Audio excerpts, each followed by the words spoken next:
Well, I'm joined now from Cairo by Rahma Zein, whose powerful message has gone viral online. Rahma, thank you very much indeed for joining me. We've got a slight delay in the connection between us, so I'm going to ask you questions and give you time to answer them rather than try and talk over you, because that isn't going to work given the delay. So let me just ask you, first of all, you were on CNN. I know Clarissa Ward, the correspondent that you were very passionate towards.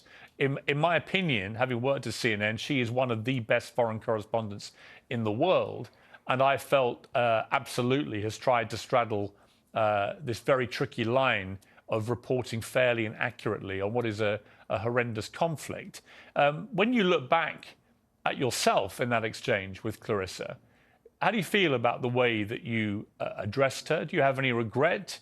Or do you feel you could have expressed yourself differently? Or do you feel that it accurately represented how you were feeling?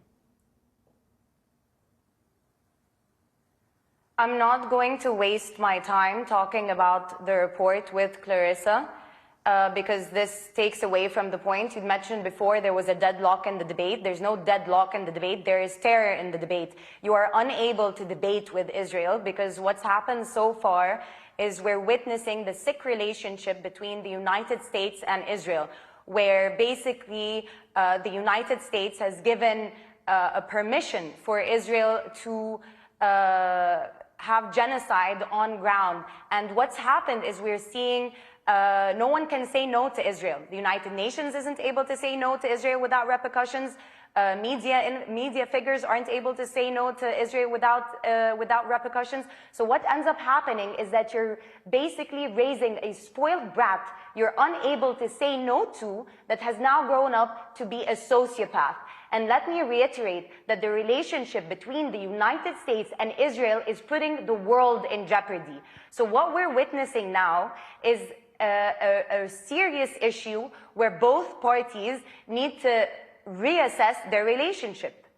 I understand that Biden, because he's pitted his own people against each other and wasted billions of dollars giving them to Israel instead of looking at his own homeless, his own medical care issue, his own student loans issue. So a lot of American people are also extremely angry, and they're also looking at unfair coverage. The reason this video has gone so viral, one, it's alarming that it's gone so viral, because what should be going viral is the footage that we are witnessing out of Palestine, out of the occupied territories, of children being massacred. It's not a war.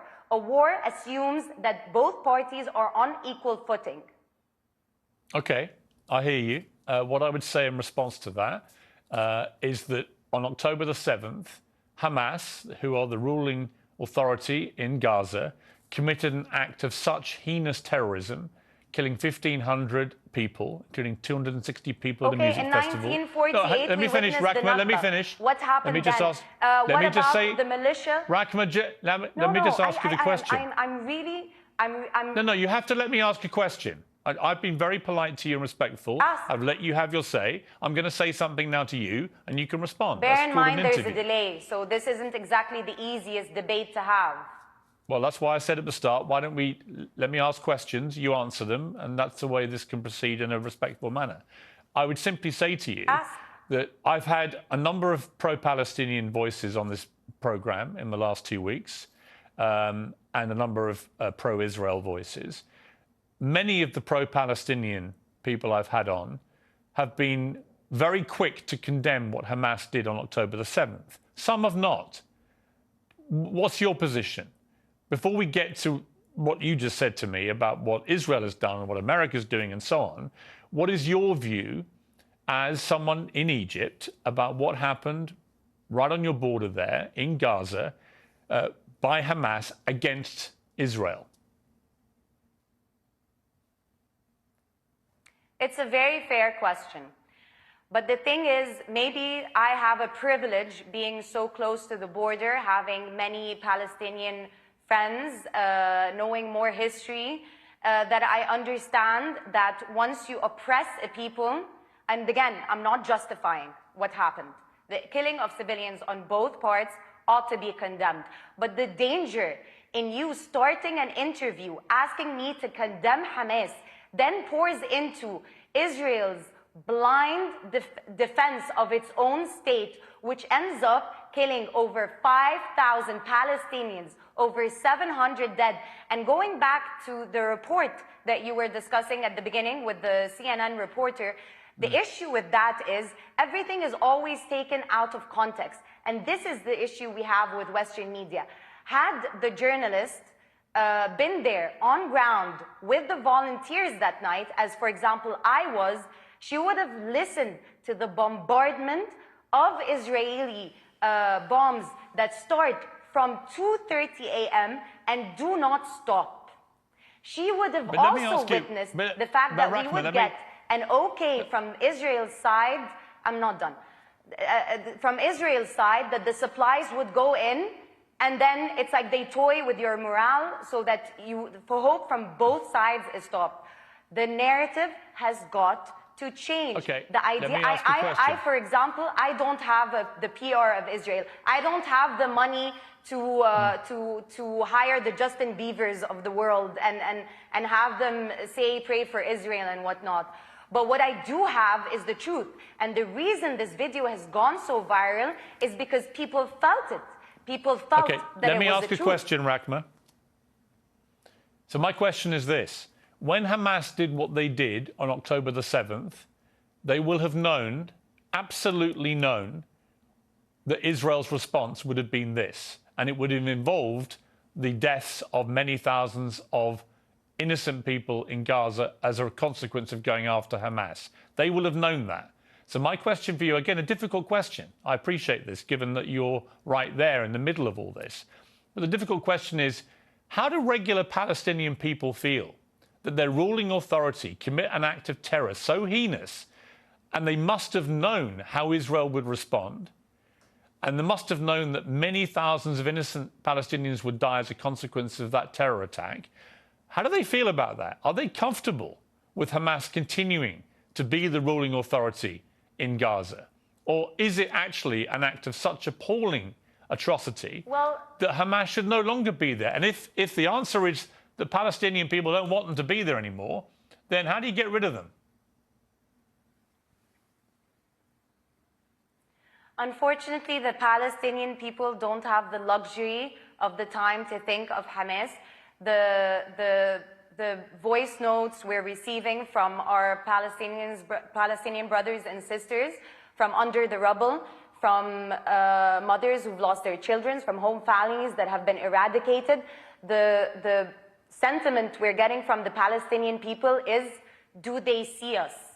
If the United Nations, that's whole premise was to avoid this kind of genocide, was created to avoid this kind of humanitarian crisis, cannot stand up to one spoiled brat of a fascist organization, then where are we in this world? And what's sad is that it's a top-down movement. You have the United Nations unable to speak to Israel. You also have the people at work who cannot hold the Palestinian flag, who get fired on the spot. I've had people who work in New York text me and tell me that they've been fired on the spot. Rahma, I have a question. You know what else I've had that unfortunately I cannot show?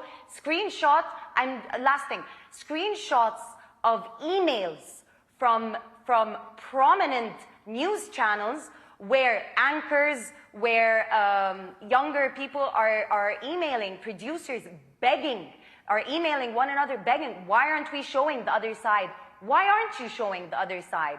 Because what's happened is that I have to be able to respond. Israel has given you a brand book where you can, so that you can be prim and proper in front of your own people. No, I have to be able to respond, They've been very Rahma. clear about their intent.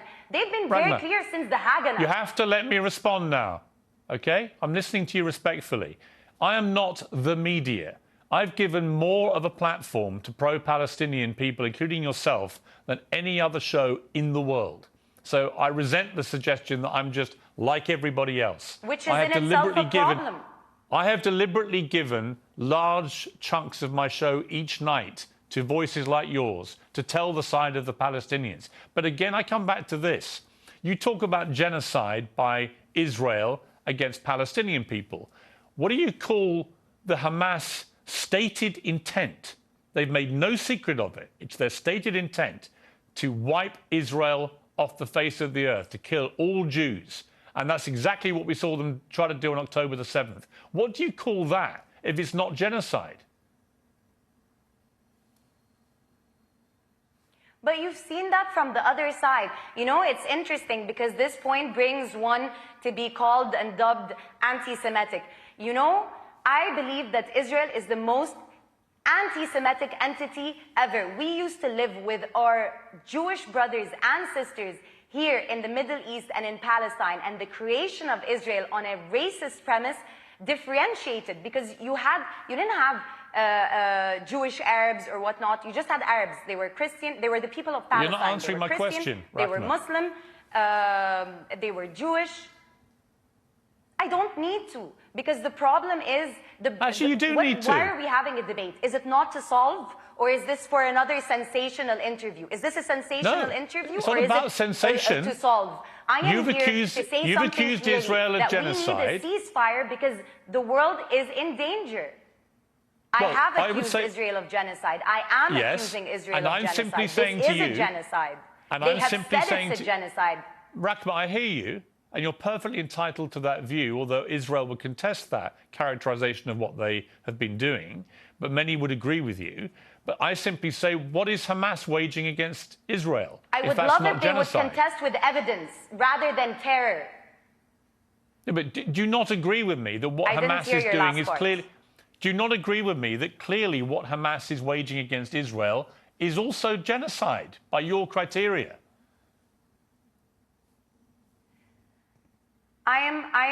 You know what's, again, this is a dangerous debate, because what you're trying to put me in is, once I condemn... Just asking you a question. Once I condemn these people, what that then means, why is this dangerous for me? Because what that then means is that you can then answer me and tell me that Israel has the unequivocal right to defend itself, what that means is that they eradicate a people who end up being your Halloween you're costumes. wrong. No. So why not put a stop to this now? Let me clarify. They're not on equal footing. Let me clarify. Israel, like every country in the world, has an absolute right to defend itself. Right? Israel has a right to defend itself. The question now is against women and children? Let me finish my point, Rahma. Look at the evidence. Let me finish my point. How many Palestinians have died? If you're not going to let me finish my point, you're not going to hear what I have to say. Israel has a right to defend itself. But the longer this war goes on, the more that people are saying to Israel, what is proportionate? How can killing many thousands of Palestinians, innocent women and children, how can that be right? If what happened on October the 7th is wrong, how can this be right? And it's a very fair point to make.